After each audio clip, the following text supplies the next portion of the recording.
I'm Roland Minton. These are some of my favorite math stories. In this episode, mathematics is not so hard. We'll look at an analysis of professional golfers' putting strategies from several years ago. We'll find that they were hitting their putts too hard. The professionals have since adapted and no longer try to hit their putts, as they say, firmly to the back of the hole. Now, a firm disclaimer, my work here had nothing to do with the change. You can think of this as a case study in how professionals analyze their own results and find optimal strategies through experiments. If you think about it mathematically, a golf putt is essentially a problem in what math would call polar coordinates. You need to get both distance and direction correct. The main question here involves distance. How hard should a putt be hit? This may seem like a silly question, but there are several considerations affecting the answer.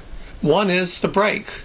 When the putting surface, the green, is not flat, a rolling ball will curve, break is the official term, in the downhill direction.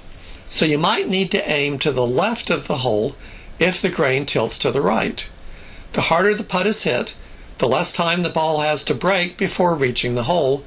So for some putts, you have a choice of aiming a little to the side and hitting the ball hard, or hitting the ball softer and aiming farther to the side.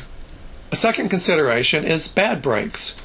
A study by Dave Pelz utilized a ramp by which a ball could be rolled in exactly the right direction at the right speed. Testing at the time of a professional tournament in prime condition, greens were so bumpy that from 12 feet the machine only made putts 73% of the time at the beginning of the day and 30% of the time after a full day of players plodding on the green. A third consideration is lip outs. The dreaded lip out, where the ball hits the edge, the lip, of the hole, but is going fast enough that it bounces or spins off the lip out of the hole instead of softly dropping into the hole.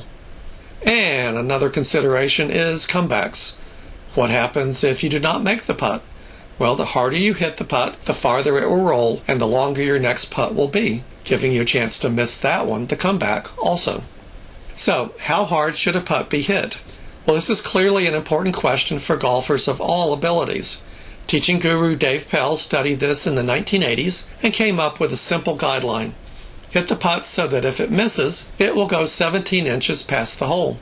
The 17-inch comeback putt should not be difficult, and the ball will have enough speed to go in even if you miss-hit the putt. The extra speed will reduce the amount of break from a tilted or spike-marked green. Then, in 2000, a book titled How Golf Clubs Really Work presented research by Werner and Grieg on the same topic. They included a detailed study of, essentially, lip-outs, showing the combinations of speeds and directions for which the ball would go in the hole. They called it the make zone.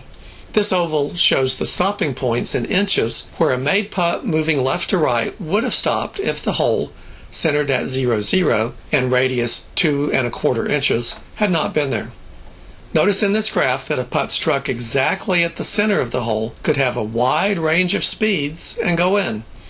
A putt at the edge of the hole needs to have a very precise speed to fall on the side and not lip out.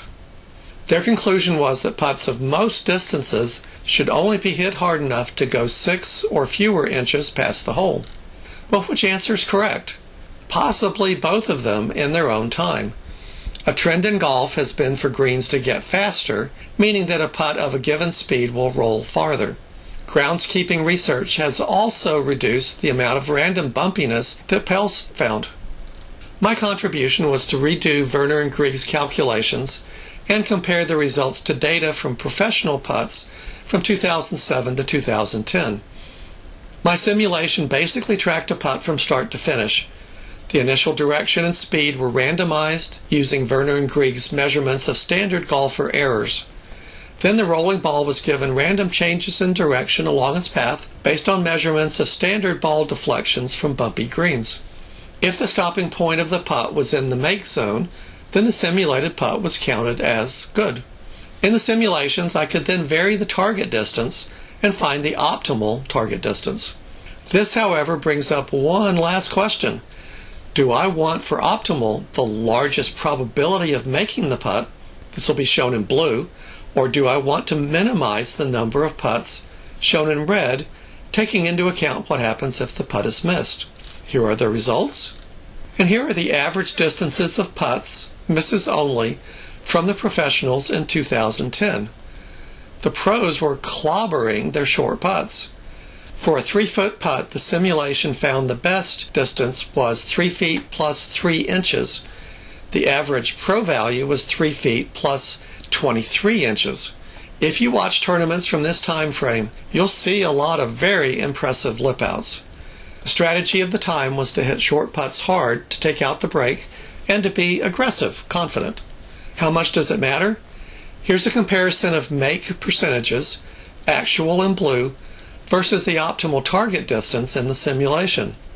Especially for putts less than about 13 feet, that's a big enough difference for golfers and coaches to notice, and by 2025, almost all pros were hitting short and medium length putts with much less speed. It was, you might say, an easy lesson to learn.